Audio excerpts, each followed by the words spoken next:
to ask you because I watched you. Is that a taser? I know, right? That's most people ask me that. I always want to ask you because I watch your fights. I'm sure you get asked this before. Your street fights and things like that. Are there a lot of dudes in that world who were tough but never thought I should take this to the next level? They stayed in that little pocket. As far as like talent and toughness goes, there was a couple guys that maybe could have gone over to the next level, but problems like discipline and a lot of them that I knew how they grew up. Some of them were just too wild maybe to put that type of discipline day in and day out. And what I mean by too wild, like they might go to a nightclub and shoot up the nightclub, because somebody spilled a drink on them, So, there's a couple guys that I knew that were pretty talented that probably could have made it to the next level, Would you, if you didn't have to go that path, would you have still taken it? Or because that's a whole nother world there. And it's a world that people don't know exists, but it exists in like every state, underground fighting, amateur fighting. Would you still, if you could go back, fight that way? Or would you just go to a gym, get on the Ultimate Fighter, fight a couple regional shows, or would you still go that way? I don't know. It would depend on the time and moment. I love to compete. Actually, man, I would love to fight. Like, I don't know if you ever seen those Thai fights that they have with just the hand wraps. Mm-hmm. Those look sick too. Like I'm just a thrill seeker. I like all that style of fighting. I love it, man. I'm like the type of guy that wants to jump out of planes and all that craziness. So I don't know if I'd say no, but I see what you mean though. Mm-hmm. Now, your skill set from then has gotten so much better. Like, if I watch you now and I watch you then, and I just this is a whole different dude.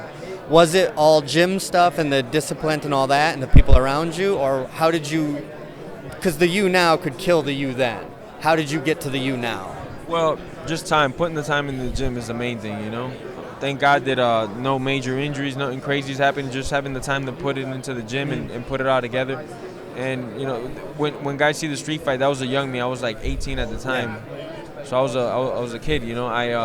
I was at a boxing gym already, but I didn't know too much wrestling. I had already wrestled a little bit. I wasn't huge on wrestling. I wasn't too efficient on the ground yet, But it came to me naturally, though. Thank God. And all of your fights now, you're a thrill seeker. Is that something you have in the back of your mind when you see guys kind of, all right, I'm going to wait, I'm going to take 10 seconds now, and then you don't do that. How do you push yourself in there? Is it something mental? You're like, go, go, go, go, go? Yes and no. It's kind of like you just get in there and you're just going, You're just going, Mm-hmm. You just get in there, you get hit in the face, and that's like, whoa, you don't have to tell yourself, go. At least me, my blood is just pumping, and all I want to do is hit you right back, Now, since you're the kind of fighter that you react that way, when me as an observer, and I'm sure you watch guys fight and you see him get hit and you go, he's looking for a way out. Yeah. Do you see that in a lot of people? I see that a lot. That's like one of the huge things I see with guys that are talented. Then they get hit and that talent starts to go down and down and down. And it's like, man, usually when you get hit, that's when you're supposed to. I'm gonna give you right back to you, Mm-hmm. And that's what makes a difference, I think, a lot of times between a good talented athlete and a good talented fighter, And those people, do you think they have a long career in this, or do you go with the fighter guy who has a longer career? If we're talking style-wise, if you're talking about a guy that's going to stand there and bang, who knows? Like a Chris Lieben guy, ultra tough, but not the best defense. He's taking shots every fight. He was taking shots. I remember watching him or getting dropped. No matter how tough you are, the chin is only going to do so long. One day you wake up and you're not the same, Now, coming from Florida and fighting here and fighting there, is it difficult to change everything up? Like, do you bring your family with you? Do you keep everyone home? Or how do you adjust to, okay, now I'm here, now I'm there, now I'm here? Oh, to me, it's never mattered. That doesn't really bother me. I got lucky in a way that I got to fight in Japan a lot when I was way younger. And that was a huge change for me because it's literally day and night, It's 7 a.m. over there, it's 7 p.m. over here, So that was a huge change for me. So after doing that, I did that about 5 times. That's helped me out tremendously as far as experience goes as traveling in the country. I'm always good. Now, fighting backyards, Japan, Nevada, Michigan, Connecticut, wherever, how much does the crowd affect you? Because when you're in Japan, there's just a bunch of quiet people staring at you and occasionally blinking. And here you got a bunch of people screaming and yelling. How much of that, can you hear it? Do you block it out? What's it like for you?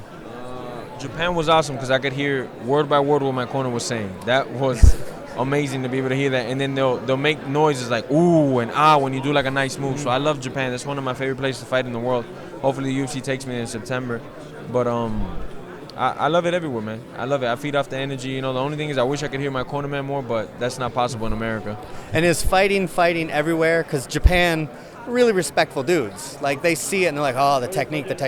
And here, someone hits the ground and like, oh, he doesn't know what he's doing. Is it different for you in the cage to do that? Like, when you hit the ground here and you hear people shouting, get up, versus there, does that play a factor, or you're still in your game? Well, it's getting better now. People are like yelling out techniques as opposed to like 4 or 5 years ago where they were just saying break his arm or punch him in the face. You know, I think people are way more educated now than they were like a couple of years ago. But to me, it doesn't matter. You know, it don't matter what anybody's saying. I'm gonna do whatever I want to do. And your last question: super exciting fighter. Now, what does it take when a super exciting fighter who's also talented, you're a good-looking guy, what takes it to, I need to get to the next level? Is it just knockouts and wins, or do you got to go and sell yourself more? Well, if you got that formula already, the only thing I think that would be missing that I see is probably like I got to post naked pictures on like Instagram or something like that, or like selfies all the time. Like it just, you know, I can't sell my soul for a couple likes. You know, that's what I mean to say. And my thing is the fight. I wish it was just fighting. I don't mind interviews and stuff, but I just like to compete. That's cool. it. You know. Thank you, man.